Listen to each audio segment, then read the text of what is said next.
Welcome to History Briefing.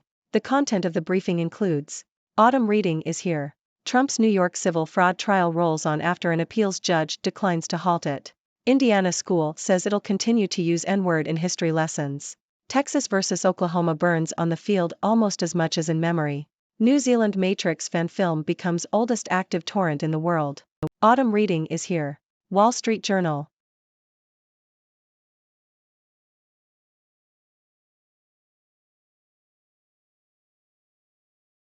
Trump's New York civil fraud trial rolls on after an appeals judge declines to halt it. The Toronto Star. U.S. former President Donald Trump's civil fraud trial will continue next week after he lost a bid on Friday to postpone it. Trump wanted to halt the trial while he fights a pretrial ruling that could strip him of control of such assets as Trump Tower. An appeals judge rebuffed the request for a pause but agreed that control over the holdings will stay as is for now. Indiana school says it'll continue to use N-word in history lessons. The Independent. A school in Indiana has defended a teacher who used the N-word during a history lesson about slavery and the Civil War. Some parents at Trinity Lutheran Church and School in Hobart were unhappy about the use of the racial slur, even though it was in a historical context. The school supported the teacher, stating that the word was used solely for educational purposes and aimed at fostering a comprehensive understanding of historical realities. Texas versus Oklahoma burns on the field almost as much as in memory. Washington Post. The Texas versus Oklahoma football game, otherwise known as the Red River Rivalry, will take place for the 119th time this year. The game has been a long-standing tradition in American college football since 1900, with the two teams competing for the Golden Hat Trophy. Both teams are entering the game undefeated for the first time in 12 years. Texas coach Steve Sarkisian said that the rivalry is why they play college football, while Oklahoma coach Brent Venables acknowledged that this is the first week of the season where people actually want to discuss the upcoming game. The game will take place on October 9 at the Cotton Bowl and, due to realignment, will be the last time the teams compete as part of the Big 12 Conference. Starting next year, they will both join the SEC Conference. New Zealand Matrix fan film becomes oldest active torrent in the world. The Guardian. The Fanimatrix Run program, a 16-minute fan film inspired by The Matrix, has become the world's oldest active torrent. The film was created by a group of New Zealand martial arts students who shot the film on a handycam, recording sound on a karaoke microphone attached to a broomstick and lighting their scenes with a couple of lamps borrowed from the local film school. After being uploaded to the BitTorrent file-sharing website, the film unexpectedly took off and was downloaded millions of times within months. The film's director, Rajneel Singh, said the project was created as a test of the students' skills but also as something fun to do.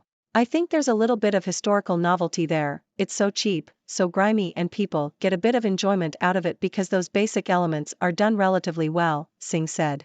The film has been downloaded 3,056 times and is being seeded by 780 people. What to listen to this weekend? Sufjan Stevens' achingly beautiful new album and Hannah Diamond achieves bubblegum pop perfection. The Toronto Star. This article summarizes the new music releases for the week, including albums from Sufjan Stevens, Hannah Diamond, Jeremy Dutcher, Omar Apollo, Hiromi, and Slow Pulp. The author describes Sufjan Stevens' newest album, Javelin, as a relatable exploration of love and the desire to be loved.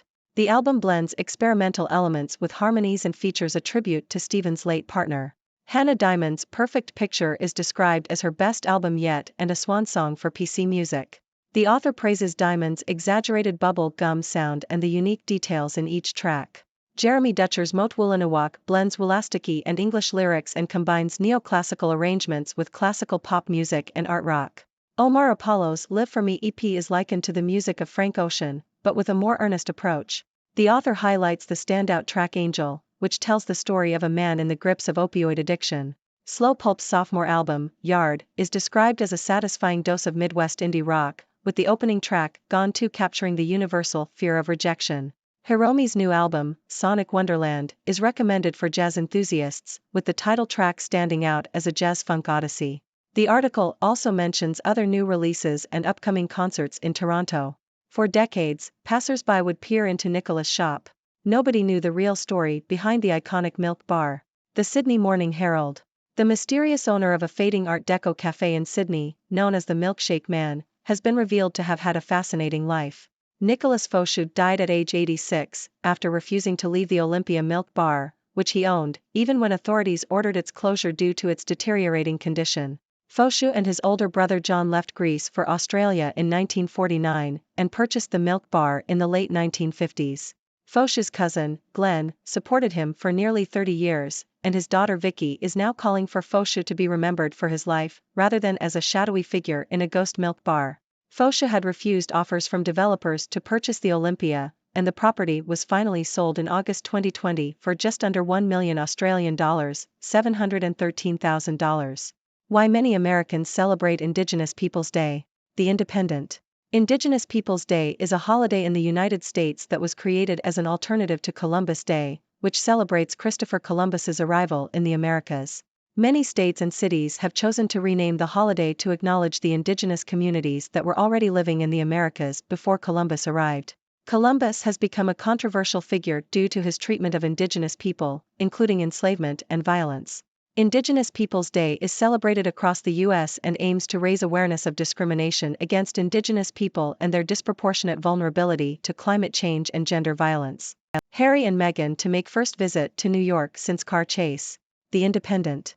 Prince Harry and Meghan Markle are set to visit New York City for the first time since their near-catastrophic car chase with paparazzi last May. The couple will be hosting an event for their Archewell Foundation to mark World Mental Health Day. The event, titled the Archewell Foundation Parents Summit, Mental Wellness in a Digital Age, aims to provide a platform for parents navigating mental health challenges in the digital age. The couple will participate in the summit alongside Surgeon General Vivek Murthy, in a conversation moderated by Carson Daly about the importance of mental health awareness. A tree was felled. No one heard it. How do you find out who did it? New York Times. The felling of a 200-year-old tree in Northumberland National Park has led to a wave of public anger and sadness. The tree, situated near Hadrian's Wall, was popular with tourists and featured on local products. It was found to have been deliberately felled during a storm. The tree's destruction has prompted tributes from around the world, and the police have received numerous calls with information. Although the motive and culprits behind the felling remain unknown, it is believed that the act was premeditated due to the technical skill required to cut down such a large tree during a storm. 2 individuals have been arrested in connection with the crime. The felling of the tree has also damaged Hadrian's Wall, a World Heritage Site. Ladies and gentlemen, I am Dr. Six, your resident observer from the 6-degree world, here to bring you the latest news and insights from around the globe. Let's dive right into today's stories. In the world of literature, autumn reading has arrived, and the Wall Street Journal has compiled a collection of book reviews covering a wide range of topics. From history to sports, nature to literature, there's something for everyone. So if you're looking for your next read, these reviews will give you a taste of what to expect. Moving on to the courtroom drama, former U.S. President Donald Trump's civil fraud trial is set to continue after his bid to postpone it was denied.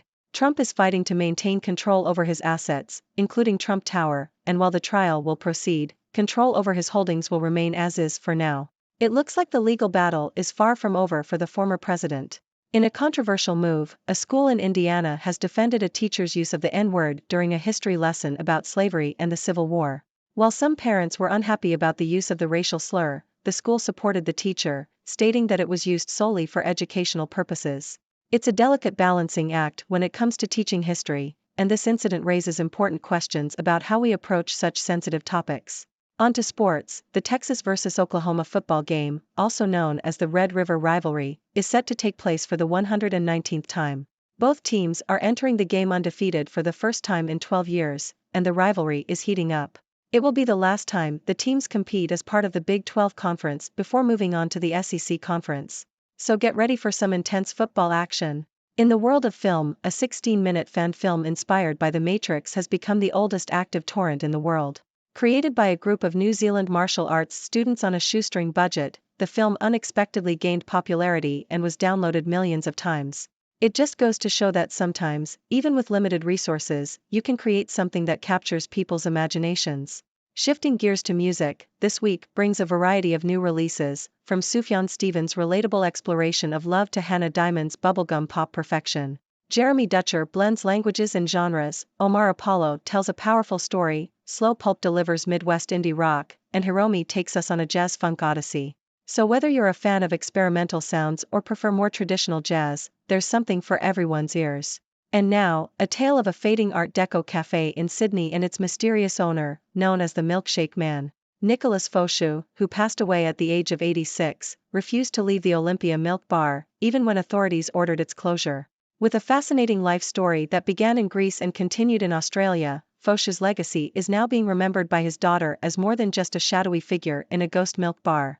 In the realm of holidays, many Americans are choosing to celebrate Indigenous Peoples Day instead of Columbus Day. This shift acknowledges the indigenous communities that were already in the Americas before Christopher Columbus arrived and raises awareness of discrimination and vulnerability faced by indigenous people today.